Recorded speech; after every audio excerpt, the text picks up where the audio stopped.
Start by inserting both uprights into the 4 holes in the platform deck. Ensure that the steel shelf supports are facing inward so that they can provide a surface for the shelves to rest on. Turn the trolley onto its side and fix the uprights into place using 4 M10 bolts and tighten using a 17mm spanner. Next, we secure the trolley uprights with a crossbar. Hold the crossbar into place and insert M8 bolts into each end. Tighten using a 5mm Allen key.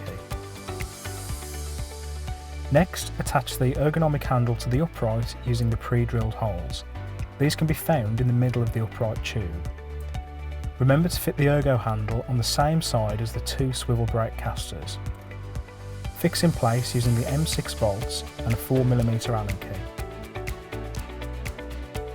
To complete the trolley build, place the 3 MDF shelves onto the shelf brackets. Ensure that both sides of the shelf are sitting on the brackets which are welded to the trolley uprights.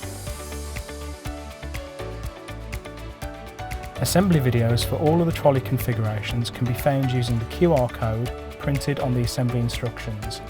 These are included in the handle carton.